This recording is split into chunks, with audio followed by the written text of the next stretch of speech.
Think you can take me on? That's the wrong question. Oh yeah? What's the right one?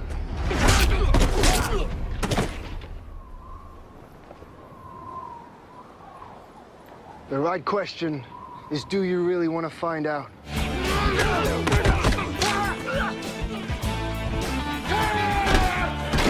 He was nearly 30 years old, couldn't support himself as an actor, and had spent the better part of a decade trying to convince the British film industry that an actor of mixed Japanese and English heritage was worth a leading role.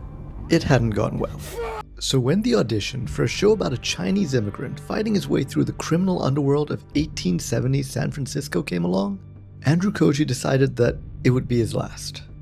Not his breakthrough performance, but his farewell. He went in with nothing to lose, which meant he went in as himself. And that, as it turns out, was exactly what the role needed. In his own words, "When I was about to quit the acting thing, as I was walking into this audition for Warrior, I kind of wrote myself off thinking, I'm not right for this. I'm not gonna get this thing. It's not gonna work out. So I'll just be me. I'll just do my interpretation of this character, and I'll do the best I can. This will be my swan song for auditions." And then that got me the role. Today I want to talk about what happens when an actor becomes a martial arts star, almost by accident. This is the story of Andrew Koji, a man who spent his life running away from martial arts, only to find it was the thing he was running towards all along. He's one of the most genuinely interesting subjects this channel's covered so far, not because he's the most technically accomplished martial artist, because he isn't, but because the story of how he ended up throwing punches and kicks in front of a camera is stranger and more human than most origin stories in the genre. He can kiss my salty ass. This is 10 Point Fist, where we score the legends of action cinema, one fighter at a time. 6 categories, 10 points each, 60 total. The question is always the same. Who actually deserves to be here? Andrew Julian Hiroaki Koji was born in 1987 in Epsom, Surrey, to a Japanese father and an English mother. His parents separated when he was young, and he was raised by his mother in England, which meant he grew up navigating 2 cultures simultaneously, without quite belonging to either one.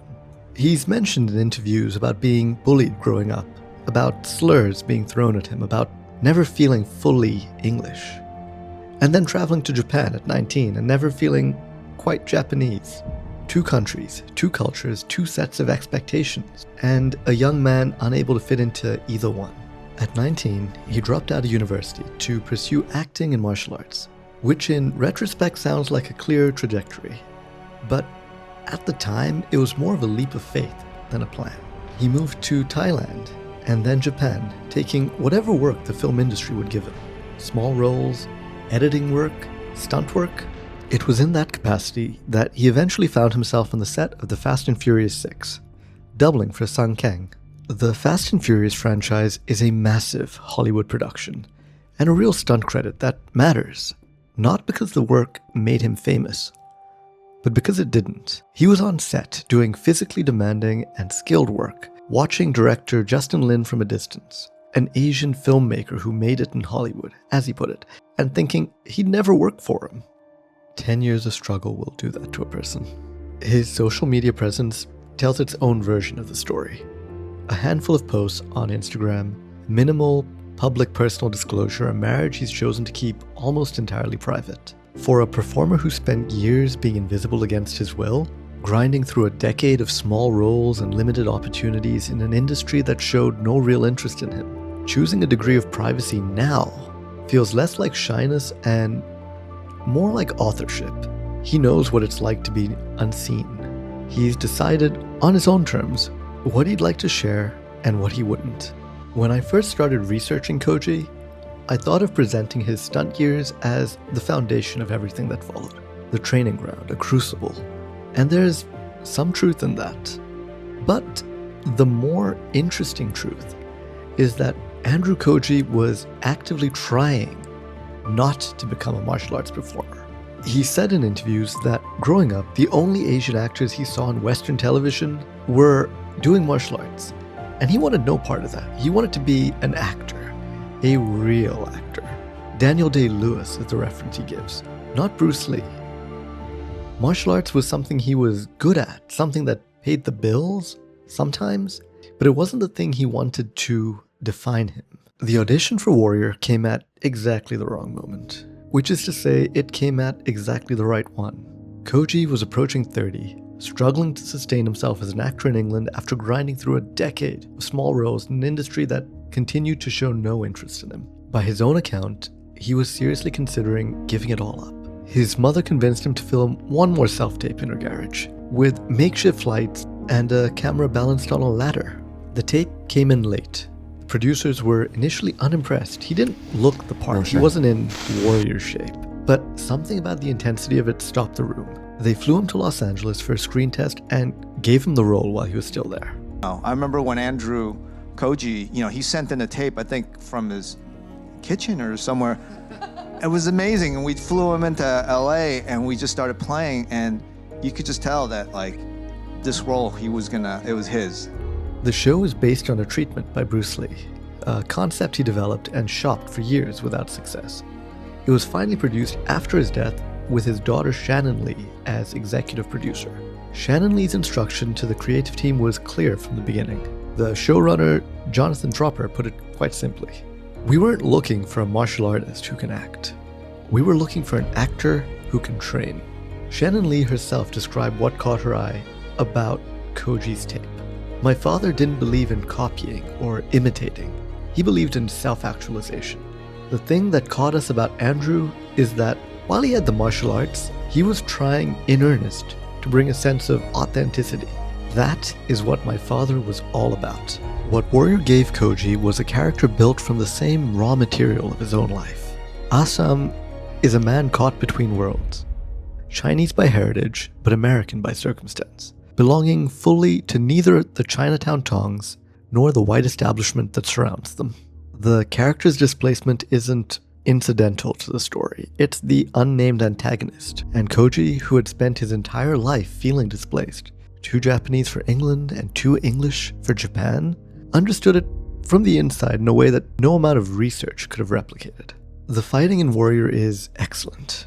The choreography is sharp, the sequences are well staged, and Koji commits to the physical demands with total conviction. But what makes the show genuinely good, and what makes his performance genuinely impressive, is the dramatic intelligence underneath the action. He's approaching the fight scenes the way an actor approaches any scene, not asking himself how to execute the technique, but asking himself what the character is feeling at that moment, what the fight means to Assam, and letting the emotional truth drive the physicality. He cites Viggo Mortensen and Tom Hardy as references, not Bruce Lee or Jackie Chan. The body is expressing the interior rather than the other way around. Between seasons, he made a pilgrimage to Korea, to the temple that had inspired Bruce Lee's Game of Death. It wasn't the act of a lifelong Bruce Lee fan. He's been open about the fact that he didn't grow up with Bruce Lee in the way many people in this genre did. It was something more considered. A man trying to understand the weight of the legacy he somehow inherited, and making peace with the fact that it found him rather than the other way around. Bruce Lee, he said, helped turn his life around from beyond the grave. There's no nostalgia in that, just a kind of reckoning. Beyond Warrior, Koji's film career is interesting. He played Storm Shadow in Snake Eyes, G.I. Joe Origins in 2021, an iconic villain, a major franchise, significant screen time. But the film underperformed, and the role didn't give him much to work with dramatically. He was physically compelling, but the material wasn't memorable. 2022's Bullet Train was completely different. A large ensemble with Brad Pitt at the center, and Koji in a supporting role that required him to carry some genuine emotional weight alongside the film's more comedic elements. It's a more interesting credit than Snake Eyes because it allows him to demonstrate range. He's not there to fight, he's there to act. And he holds his own in a cast that includes some genuinely accomplished performers. Boy Kills World and Black Doves followed. and more recently, Gangs of London Season 3, which puts him in one of the most physically and dramatically demanding shows currently on British television. The pattern that emerges across these credits is consistent. He gravitates towards material with dramatic complexity. He performs well in ensemble settings, and his film career has not yet produced the singular kind of role that Warrior gave him on television. And then there's Street Fighter. Koji plays Ryu in the Paramount adaptation due for release in October 2026. Ryu is one of the most iconic characters in the history of video games. Stoic, driven, defined entirely by his pursuit of martial perfection. It's a role that could, if the film works, shift several of the numbers we're about to discuss quite significantly. Or it could be another Snake Eyes, a high-profile credit in a film that just doesn't land. At this point, nobody really knows, but what I can say is that the casting makes sense. Koji's particular combination of physical credibility and dramatic interiority is exactly what a character like Ryu requires. Whether the film gives him room to use it, or strives instead for colorful commercial mediocrity, is another question. Koji isn't the only familiar name in the Street Fighter cast. Vidya Jamwal was the subject of my very first episode, and he plays Dalsim. Jamwal is a more decorated martial artist by any technical measure, and his action credentials are deeper and more consistent than Koji's. And his filmography, while arguably thinner in dramatic range, is more purely rooted in martial arts. Whether Street Fighter gives either of them room to do what they do best remains to be seen. But the prospect of Koji and Jamwal sharing a frame that is two completely different on-screen fighting philosophies, one shaped by emotional intelligence and the other by spectacular physical technique, is interesting. I'm actually not convinced that the film will do justice to either party, but I'm hoping to be proven wrong. Let's start scoring. Andrew Koji trained in Taekwondo and Shaolin Kung Fu from the age of 10, and by his own account, trained and competed in Taekwondo into his late teens and early 20s. He trained at the Shaolin Temple UK, which is a legitimate institution, and he brought genuine physical commitment to his stunt work and to Warrior. But there are no verified competition records, no confirmed formal belt ranks. Boy, black belt. Okay. So, not Miyagi. And no evidence of the kind of deep, single-discipline mastery that defines the highest score in this category. He is, as he's essentially said, a talented performer who approaches fighting as an actor first. The action in Warrior is exceptional, but a significant part of that is the filmmaking. What Koji brings is commitment and emotional intelligence, which are real and valuable. But they're different from the lifelong physical dedication of an Iko Uwais, or the stunt-proven pedigree of a Jackie Chan. I'm going with 6.5 out of 10. And that feels slightly harsh, but still fair.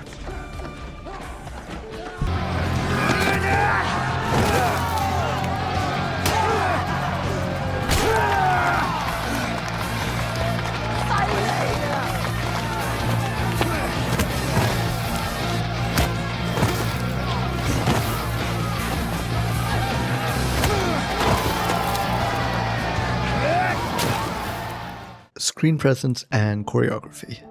Warrior is genuinely excellent action television, and Koji is a big part of the reason it works. He's a compelling physical presence, not because he's doing things that are technically extraordinary, but because he's always completely in the scene. Every fight feels like it matters, because he makes it matter. The emotional commitment he brings to the dramatic sections carries directly into the action, which gives the sequences a weight that pure technical proficiency can't do on its own. His film work tells a slightly more modest story. Snake Eyes didn't give Storm Shadow enough to do, and the wider filmography hasn't yet produced a fight sequence that compares to anything in Warrior. Warrior is doing most of his heavy lifting here, a slightly generous 7 out of 10.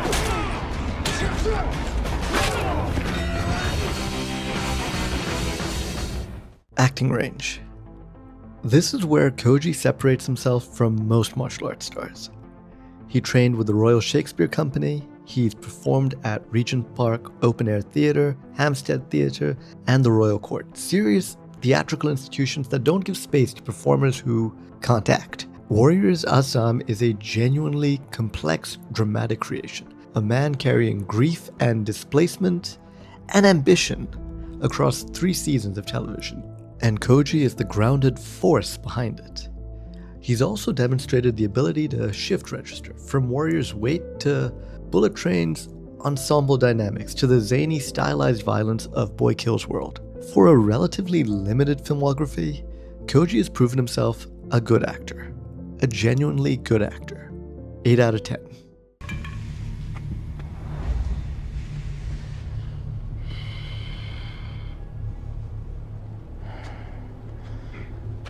Looking at his filmography and iconic roles, Warrior is clearly the centerpiece. And it's a genuinely significant piece of television. 3 seasons, a passionate and loyal audience, and a lead performance that carries the whole thing. But beyond Warrior, the work is very uneven. Snake Eyes underperformed. Bullet Train is a strong credit, but not a starring role. And the rest of the filmography hasn't yet produced the kind of iconic film moment that would push this score or this category higher. Street Fighter is arguably his biggest role to date, but it hasn't happened yet. I'm gonna go with 6.5 out of 10, but watch this space.